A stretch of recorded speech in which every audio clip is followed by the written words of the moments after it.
Hello and welcome everyone in another episode of Researcher Celebrity. Today our researcher celebrity is Dr. Ajit Prakash. A brief of Dr. Ajit Prakash. He has done his bachelor's in biotech from Jamia Millia Islamia University, Delhi. For masters, he went to MKU, where he did in masters in genomics. Then, pursuing the idea of PhD, he moved to Singapore at NTU. Just finished PhD and moved to Cambridge for a postdoc, moved back to India to serve the society, joined lovely professional university as assistant professor, and then the deep core hunger researcher moved to United States and joined School of Medicine at University of North Carolina and pursuing his postdoctoral research. With this introduction, I would like to welcome Dr. Ajit and uh, at Researcher Celebrity, you are welcome and we are honored to have you. Thank you so much for this wonderful introduction. And I would like to say hello to all your audience. And I'm happy that you're doing this wonderful show for all the kids and everyone who is in the field of research. They want to do something outstanding. So thank you for having me on this show. I'm really delighted to be here.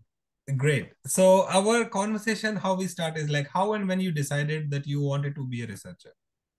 Okay, so that journey goes long back. So when I was a kid, I think my father he's an engineer, but I think he wanted to become researcher once upon a time, and because of the family situation, because he was from village, he decided to get a job, whatever he could do. So he became an engineer at very early age.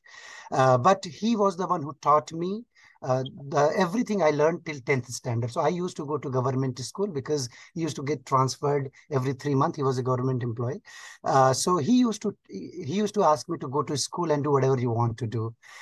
He never asked me how much I scored in my any of my examination and all, but he used to spend like 3 hours with me every day. So after coming from his office, I remember usually from 7 till 10, 11, he used to sit 2, 3 hours and he used to teach me physics, chemistry, bio. Bio he was not very good at, but he used to read and then he used to teach, and then everything which was required to become a scientist. So he inculcated all those things in me to become. So when I was young, I wanted to become a researcher in NASA because he was from physics background. So that's how my physics was pretty good when I was young. So Mhm. I wanted to go to NASA or do some good research in physics, but it happened over the period of time. You know in India like how it happens. Everyone you say, oh, you look like a doctor, you will become a doctor. I don't know why. Mhm. Mhm. So everyone used to tell me, oh, you will become a doctor. So that's how, somehow I took biology when I went to 12th standard, but I Mhm. also had a math. So I had a math and biology both in 12th standard. Mhm. But that's where I picked biology more than maths. Mhm. And then, but to the interest to become a researcher was still there. So Mhm. I picked biology and then I become a researcher in the field of biology. Yeah, so back then, when people take biology, the go-to goal is just to become a doctor. Yep. You thought that you want to do research over being a doctor? So for me, because family people they wanted me to become a doctor, I never wanted to be one. Number one, I'm scared of blood, I'm scared of scare, I'm scared of all those things. So I think I was not a right person to become a doctor. If I would be a Mhm. doctor, fortunately, unfortunately, I don't know, my younger brother become a doctor because Mhm. of those family pressure or I don't know what. But Mhm. he's doing very good, but still Mhm. he's also not very good at blood and all. So he become Mhm. dermatologist. So but Okay. he did MBBS, MD. He's a dermatologist in Ranchi. Uh, Mhm. so if I would be a doctor, I would not be a good doctor. But when I took the biology and then I started, I used to love reading books, like Mhm. really good books. And when I used to read those books, I used to get fascinated with how those things were discovered, like how Mhm. DNA got discovered and the story behind it. Like, I Mhm. was more interested in the story behind it. And that's how I got fascinated to take science and do something good in research more than becoming a doctor. So after 12th, I was like very sure that I want to get into, research in biology. Nice. So started from 12th standard Mhm. with the clarity that you wanted to be a doctor, not a doctor, but a researcher. It's been almost 2 decades since you are enjoying the research journey. Mhm. Let's start from the PhD. Mhm. How and why you decided NTU for your PhD? Okay, so this that's where the the environment you are in is very important. Mm-hmm. So when I went to doing so I did my master's from MKU Madurai, and we have wonderful research facilities and environment there. So when Mm-hmm. I went there, I realized that most of my seniors. So I did masters in genomics, and most of the seniors in genomics, they were doing PhD from abroad. So you will not even know that I barely know few places. I come from very, you know, middle class background. So no one in my family was in abroad. So if you'll ask me, most of the country I cannot pinpoint on the map. Mm-hmm. So no one was there in abroad. So there was no fascination to go abroad. I just wanted to research. But when I realized that all my seniors, most of them are doing PhD in abroad, that's Mm-hmm. where I thought that if they can do, why can't I? Because if I'm in the same program, I cracked the same Mm-hmm. examination, then I Mm-hmm. can crack the similar examination for PhD also. So Mm-hmm. that's how I decided to do PhD. But the problem was most of the students when they go for PhD, they do GRE. My English was Mm-hmm. not that great, so Mm-hmm. I try to find that what are the other ways to do PhD in abroad without doing GRE. So I cracked GATE examination. I got luckily 99 percentile in that, and I also did the CSIR net. I got 66 rank all India, but still I was like, I thought that can I use these score to secure a PhD position, and not many students know that with GATE score also you can secure a PhD position in abroad. So Mm-hmm. Singapore and few places in Europe, they consider GATE score as a qualifying examination. So with a good GATE score, I applied to Singapore and few places in Europe, and I was fortunate enough to get two PhD position, one in Europe and one in Singapore.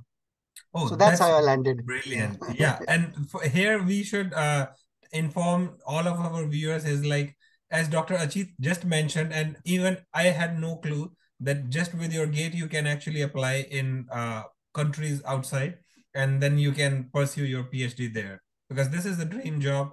Now people are moving out of India to pursue their PhDs because they are more fascinated by science, and then obviously culture comes along with it. Mhm. So how was the experience at Singapore?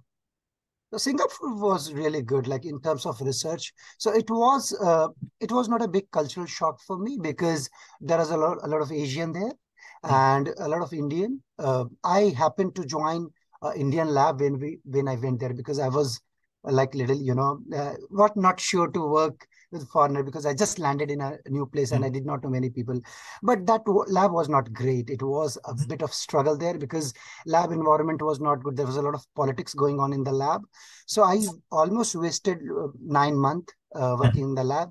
And one fine day, I decided that I'm not going to continue in this lab because there was a lot of politics, like whom you are sitting with, whom you are having lunch with. Those things are, doesn't matter for your research. Like, True. it's irrelevant to research. Mm-hmm. The PI should only be concerned about what you are doing in the lab, what experiment you are doing, and, how you will excel with the idea you want to pursue in the PhD. So Mm-hmm. that once I decided I will not continue in that lab, I was the whistleblower. I left the lab, and behind me two more postdoc and two more PhD and three postdoc. All of us we left together Mm-hmm. because that lab was a big mess. It was a huge lab. There was a lot of postdocs and PhD, but it was not a healthy lab. So when I moved to another lab, I was fortunate that there was a PI from Korea, so he was interested in my profile. He said that I can give you another chance if you want to continue because fellowship was from the university. So Mm-hmm. you don't have to go back to country. There Mm-hmm. is fellowship. You just need to change the lab. So I changed my lab after 8 months and joined the lab I was talking about. And I was able to finish my PhD in 3.5 years, Sweet. almost 3.5 years, because the lab was very productive. I was able to finish all my publication by the time I submitted my thesis in NTU. But it took overall 4 years by doing defense and everything. But everything was done in the new lab in 3.5 years. Nice. Now you just brought up about the lab culture, the toxicity in the lab. So we do have these conversation with our researcher celebrities. Now, if a person is looking towards a PhD, what are the key ingredients or the key factors you suggest that they should not compromise on? Yeah, so the first thing and that was also trigger point for me is that you need to know the purpose. The purpose of going to do PhD is not getting the degree, is to learn the process of research. And PhD is the journey which will teach you emotionally, scientifically, in every way. It will teach you and it will make you a better person. So when you join a lab, the first thing is that you should be happy with the kind of research which is happening in the lab. You should not just join a lab for the sake of that. I'll do something good in that lab. You can do always, like, once you will be introduced to new field, you can do wonders, but it should, excite you. That's very much is important, that, and if that kind of lab, that kind of work is going on in the lab, that should be one. The second thing for PhD, not for research in general, is that the lab environment is very important. If the PI is not, because you will realize over the period of time that not all PI has the quality as a leader. They cannot lead you to become a good person. Like, there could be wonderful scientists. They might have, thousands of citations and hundreds of publications, but they're not good to teach you and to make you help you when you need it. So guide is someone who is like your parents at a time, his teacher at a time, his friend at a time. And you need to find those qualities in PI. So that has to be inquired before you join the lab. You need to, nowadays, social media is so, strong that you can, when I joined PhD in 2011, I barely know anyone in NTU when I moved to Singapore. But now I know that because we have a association of Indian here in US, and we help all the student who is coming here to get all those preliminary information. So you need to communicate. You need to try to find people in the lab, talk to them, just try to understand how the lab environment is. Because if the research is not that great and PI is good and lab mates are really good, your life will be really good in the lab and you will do wonders in the lab. Lab environment is very, very important. That's what I felt when I changed my lab. The work was not, I was very fascinated about the second lab I'm talking about, but the PI was wonderful. The lab mates were excellent. And I was like from my batch, I was the almost first one who finished everything on time because with good publication. So that really matters. Yeah. So this is something which we always motivate our viewers, that before committing to PhD, make sure that you can spend 3 to 5 years of your lifetime in that lab with the group of people, because there will be always inflow and outflow of the people. But the person who stays in this lab for the entire duration is you and your mentor, until unless you change it, obviously. So if you are not changing, you are in with this research, which brings sometimes stress. Mostly I say that it is the fruit which brings you the happiness, and when everything is working, you are always on the seventh star, moon, sun, everywhere. So how was the journey of PhD in general? Because you said your mentor was great, lab was good. How the research went? Yeah. So in terms of, as I said, like when I can say wasted. Yeah, I wasted almost a year in my first lab because the problem was when I used to go with a research idea, professor was not interested in that, and he was keep asking me just do shadowing, but you cannot keep doing shadowing for a year. You have to start working Absolutely. on your project, right? So he was least interested in their PhD students. But anyway, so when I moved to the other lab, uh, my in the other lab, my PhD program was very successful, as I said, because immediately he started asking me to work with two postdocs on two different projects. And I finished my qualifying exam, which usually takes 1.5 years. I finished that in 8 months. With flying colors, there was no problem in that, and PI was always supported me. And then there was ups and downs that always happens in PhD program. But if you'll ask me, it was mostly up for me because fortunately the protein I was working on was wonderful protein. It helped me because I'm from biology background, so we work on protein science. So many a time it happens that protein is very nasty and it takes Yes. years to get the protein. My protein was like, I was lucky enough to get work on a protein which was very happy protein. So if the protein is happy, you are happy, and if you are happy, Yes. your PI is happy. So it Absolutely. didn't take me time. My project flew like really fast. I was able to publish my first paper within like a year Wow. in my after joining that lab, within 1 year of my joining that lab.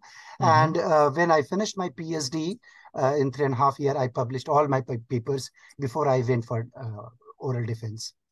Sweet. So now here we should take a minute to talk about the role of how important it is to publish all of your PhD work before leaving the. So it varies from place to place and also from lab to lab. Every That is what I realized when I was in Cambridge versus in India versus in US and in Singapore. In Singapore, it was like if you have done a substantial amount of work, and if you haven't published it yet, but there are reviewers who know that this work is publishable or not, or you can publish it somewhere or not, or if it is a new finding or not, like finding and if you have a complete story, like when we say we are publishing paper, when you have a complete story, like which you can sell. So in Singapore it was not compulsory to have a public in our department. If you go to Mhm. engineering department, they had like six paper requirement of at least six paper in Wow. qualifying. Yeah, in qualifying, that's what I remember. In qualifying exam also you have to have two three papers because they publish a lot of material science. I remember my friends, they finished by 16 papers or whatever.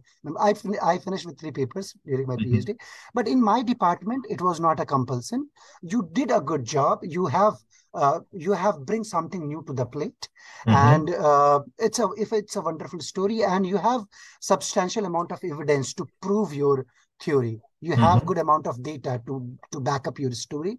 That was enough to do PhD in Singapore. But that is not the case in India. I know many PI, until you publish the PS paper, they don't let you finish your PhD. But that's Mhm. not true in Singapore. The university I'm talking about, it's like in top 20 world's top 20 university. But still, if you have substantial amount of work done, if you haven't published any paper, you can defend your thesis. I know a couple of my friends, they did it that way. But I Mhm. was fortunate. I'll just say that I was not smart, but I think I was fortunate enough to publish everything before I uh, went for defense. Yeah. So here I would like to tell all of our audience, Dr. Ajit just used a word that he's not smart, he's fortunate. Let me tell you, all the researchers who decide to do research for their lifetime, they are smart because this is something which they love to the core. They think that they cannot do anything except research. So they just enjoy their research, and that's what makes them the most smart person because most of the people, as we know, in this world when everyone is racing, they are not very happy or content with what they are doing.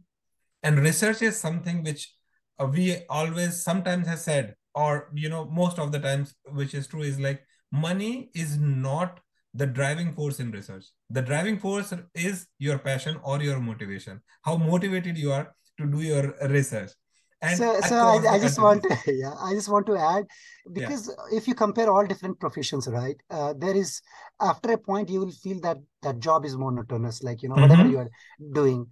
For that matter, teaching is one of the novel thing. I love teaching, but still Mm-hmm. at a point you will realize that you are teaching the same thing, same course again and again. But research is the only field I know is where Mm-hmm. you do different thing every single day. Although you Yes. fail 90% of the time, your experiment fail, but there is Mm-hmm. excitement that go back and check that what failed and how you can rectify and try it in a different way. So it's a Absolutely. new job every single day. Mm-hmm. That's what keeps us going, because this field is, if you compare with all other fields, it's not, in terms of money, it's not that glorious. Mm-hmm. Academia especially is little, in terms of paying you money, it's little at the lower end, but still if it keeps you, excited, because what you are doing is no one doing in the world. Yes. Number one. So once you have done some research, you will feel that you own it. Like a music Mm-hmm. composer, when they make us music, they know Mm-hmm. everyone singing it, but they know in the code that I'm the one who created, or who Created it. wrote the notes, Yes. Mm-hmm. and created this tune. Similarly, Mm-hmm. a researcher, once you do a credible amount of work, you will always feel, and that will be there in the field of research. You are there Mm-hmm. or you're not there, that field, that research will be always in the field, and you will always feel that this is something new, I bring it to the world. Absolutely. That being said, whenever the paper is published behind your name and then it says at all, first is you and then the rest of the world is it all. It gives a different high, and Yeah, that's what all the researchers work towards too. So, yeah. Dr. Ajit, when you were a master student and got introduced to PhD foreign, you moved to Singapore, then to Mhm, UK, mhm, moved back to India, now in United States. these four countries with four different cultural differences, with how different is the science, and what are your experiences on that? So in terms of research, uh, as I said, I have very good experience in Singapore because last, like when I did my PhD, finished my PhD in 2016. So it has been 5 years now, 5, 6 years. But still, like last 10, 15 years, Singapore is pouring a lot of money in research, and there have wonderful research facilities in Singapore. US, obviously, we all know that it's a hub for research, like all kind of researcher. It's a wonderful place because you will find all sort of labs, all sort of research happening here. Whatever you want to do, you will find a lab, suitable lab to do that kind of research. Even if it's extremely different field, you can find. In India also, when I was in India, I mean, I did not do a lot of research in India, but what I feel is there are couple of institutes and universities where people are doing really, really good job. So even if someone who is doing in India, they're doing their research in India, they should not feel low about it. The system is slightly different. Like it could be slow. Sometimes publishing paper from India might be slightly difficult, but Mhm. the quality of research sometimes is very good if you are working with a good PI, because many of the PI, they have a lot of experience working in abroad and they come back to India and start their lab. So in India also, if you are in good lab, you can do really good research. I know a couple of my students who is doing PhD in India. Mhm. When I was in India, they were my student. Now they're doing PhD in India. They're doing good job. So whatever lab you are in, try to make most of out of it. Most out of it, because I know from India also people are publishing really good papers. Yes. And this publication, which has changed recently, researchers around the world, they do started acknowledging the work Indians do. Mhm. The lab, the publications which comes out of India are more Mhm. credible now more than ever. Yeah. So when you are doing, or 100% 24/7 of research, what are the things which you do outside the research also? Okay, so I am pretty much in creative space. If I was not a researcher, I could be artist. Mhm. But so I do painting, I write songs, I write Mhm. poems.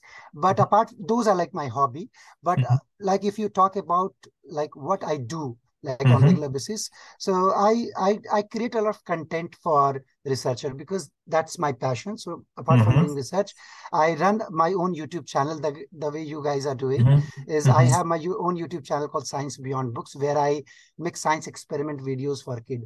So the idea is that if you go to small villages or small, middle uh, cities, right?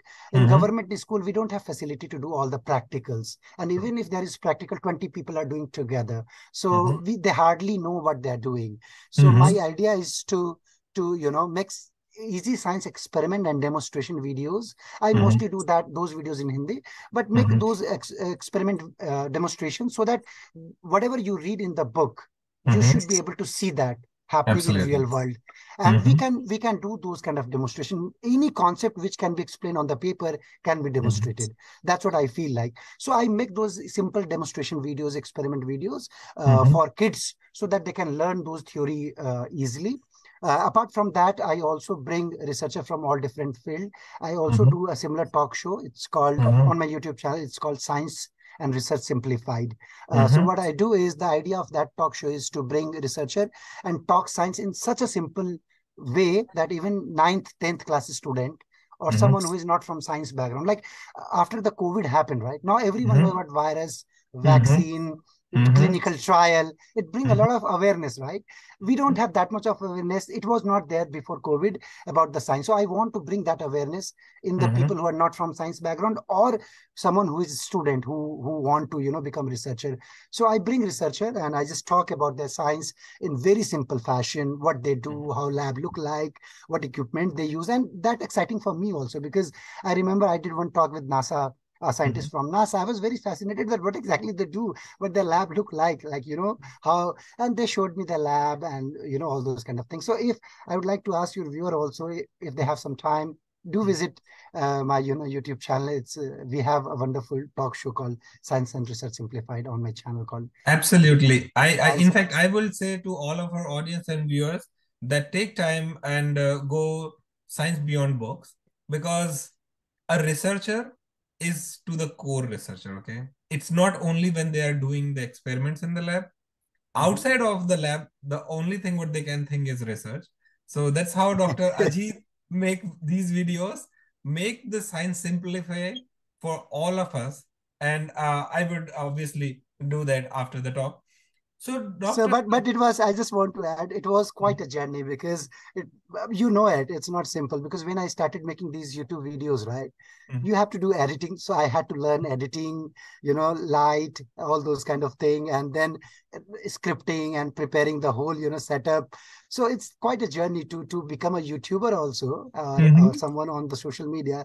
It's a lot mhm, of learning, and I loved it because it's all creative. It's all in the creative space, even from mhm, making thumbnail to mhm. advertising it for your talk show, the talk show I do, and then posting on YouTube channel, everything. Like it's not only research, but it's a lot of creative space which I enjoyed in the process of making those videos and posting on my channel.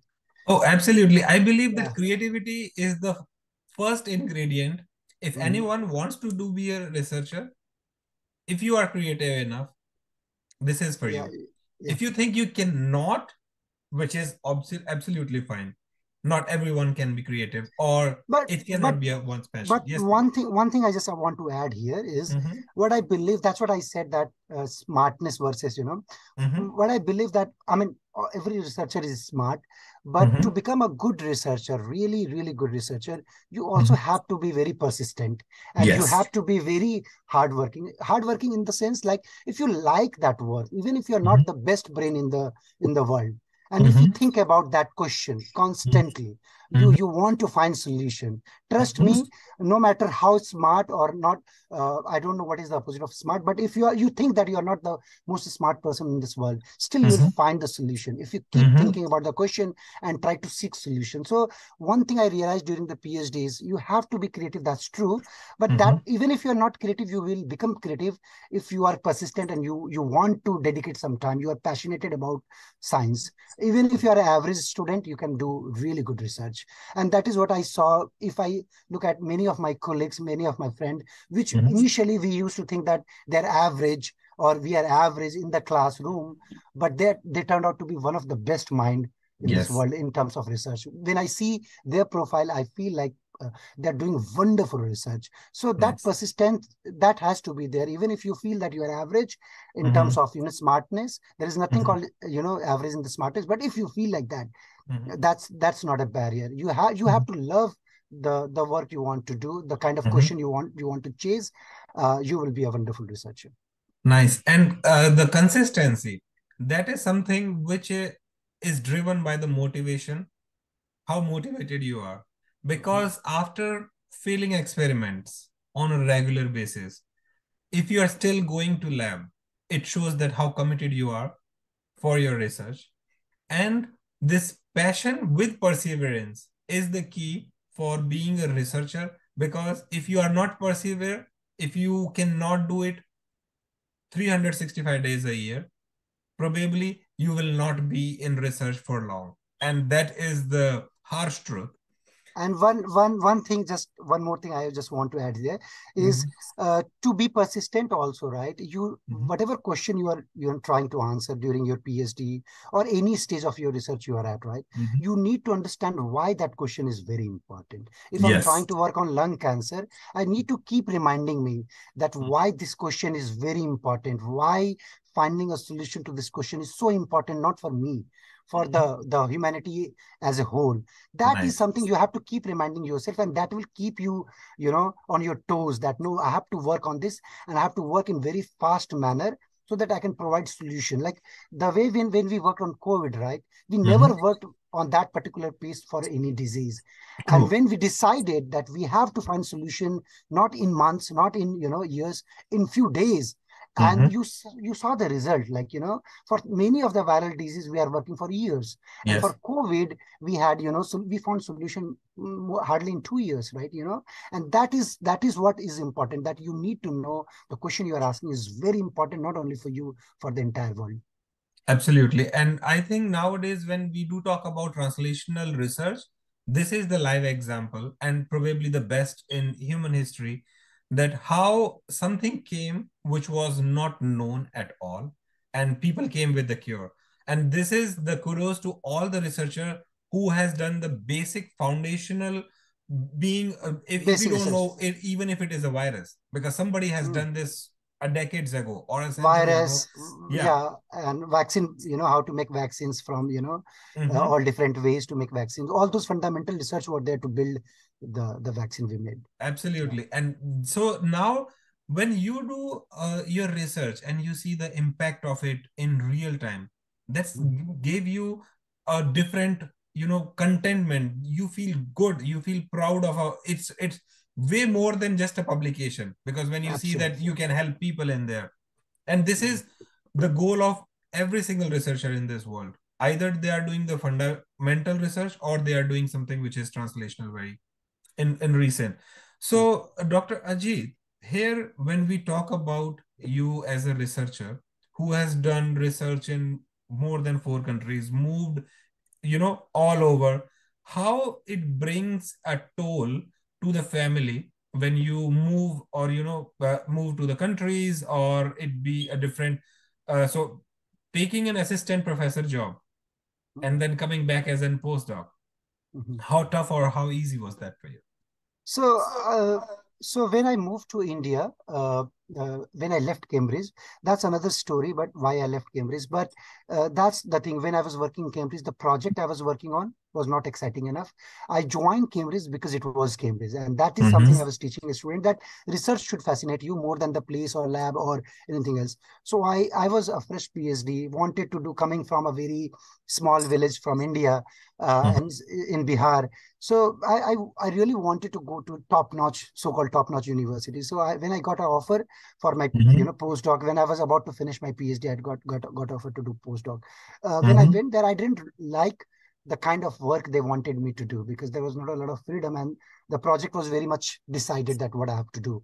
Mm-hmm. And then also, I didn't like the place also. That's another thing, because you need to have a community. If you're not happy, that is what we call like work and life balance, right? When Mm-hmm. you're coming out of the lab, you should have a life outside the lab also. Otherwise, you cannot give your 100% in the lab. So that was very difficult there. I didn't have a community to talk. Coming from Singapore, we have a lot of Asian Indians there, so it Mm-hmm. was difficult.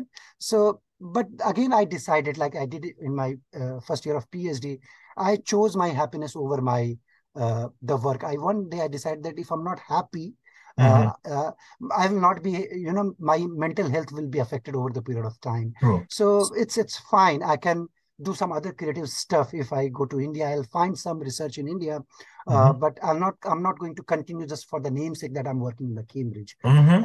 And within a year, I decided to go back to country, and I started working as assistant professor because I got a call from LPO.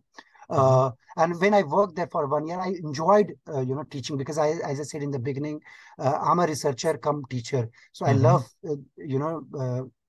sharing what I learned over the period of. I love talking to people about what I learned. So I love teaching Mm-hmm. also. So it was a wonderful journey working in LPU as an assistant professor. But to become uh, a good researcher, you need good experience of working as a researcher for a long period of time. You have to Mm-hmm. be you have to work, because in PhD you work mostly under the guidance of PI, and it's their True. idea you work on. But in Mm-hmm. the postdoctoral research, you work on independent project where you are leading the project. You are Yes. working on your own ideas. PI is just there to help you. So that experience is needed to Mm-hmm. become an independent PI. So I realized when I was working in LPU that I need more experience as a postdoctoral research to Mm-hmm. become a good researcher, because I could become a good teacher when I was in LPU, but Mm-hmm. to become a good researcher teacher, I Mm-hmm. needed more research experience. That's how I decided to do second postdoctoral research and I was fortunate enough to get a postdoc position in US. You are Mm-hmm. talking about the family. So Mm-hmm. I got married to a girl who also wanted to do research. So there was no problem when I got Mm-hmm. married. So when I moved to India, that's when I got married. And Mm-hmm. then she also wanted to do PhD. So that's how we moved to US. So Mm-hmm. in terms of with the family, there was no problem. She was Mm-hmm. also from research background, but anyone whose partner is not from research background also, that's not a big problem if your research is very much demanding. But Mm-hmm. still, if you can manage to go on go to the lab on time, and try to finish all your experiment. Try to be pro, finish your experiment on time, spend your weekends with your family. You will be golden. Absolutely. And I believe in that.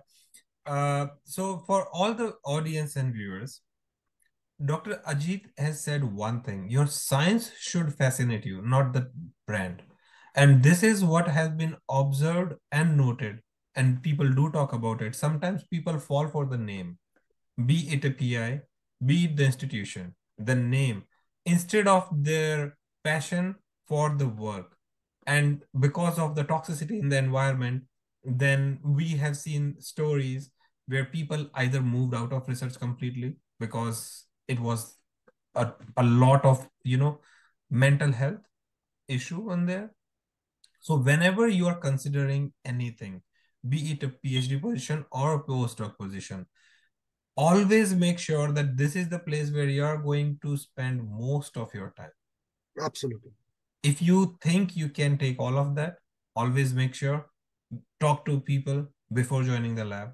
And if you see you have joined the lab and now you feel it is toxic for you, there is nothing wrong to moving out of it and do what makes you happy. Because Yeah. as Dr. Ajit also said, all of us being researchers are human beings and happiness should be the first thing. If research makes you happy, please do it.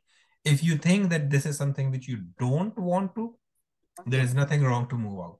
Yeah, at any stage of your life, if you feel like, there is something else which is exciting you more than research, there is no harm to change it and do wonders in the other field you want to. Because I know many people, they change field Mm-hmm. after doing research for a couple of years, and that's all natural. That's all good. There is nothing to talk about.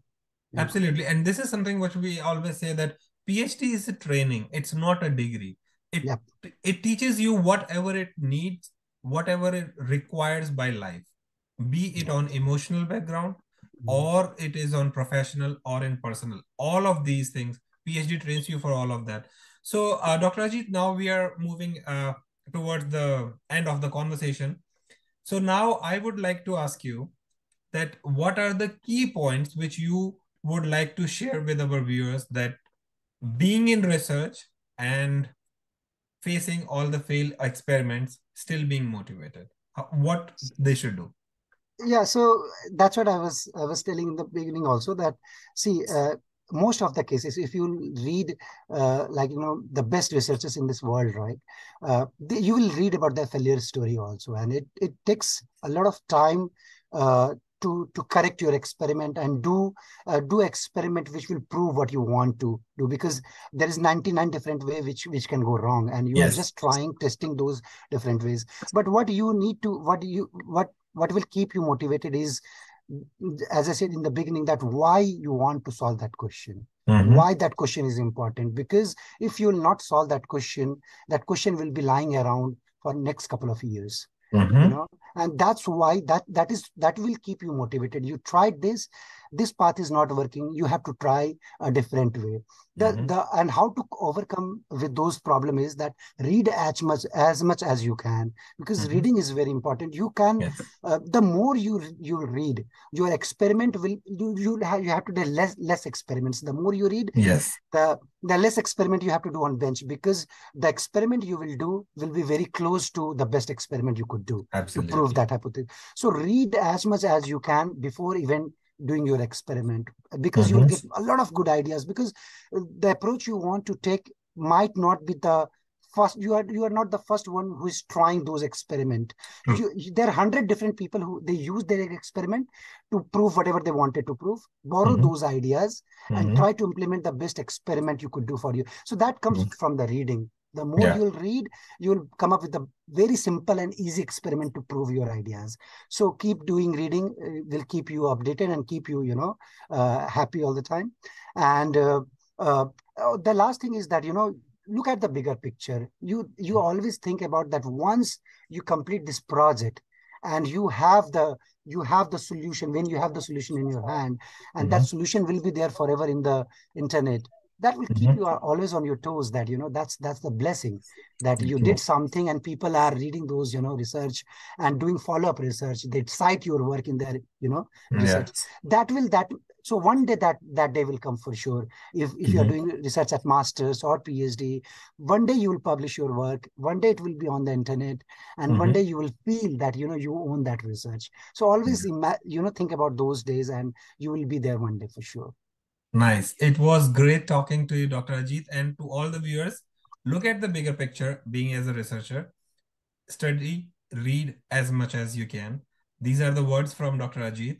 And with these words, I'll tell all the viewers, if you feel like to talk to Dr. Ajit, you can write it to him. As you see, he is a very passionate researcher, and that's what makes him our researcher celebrity.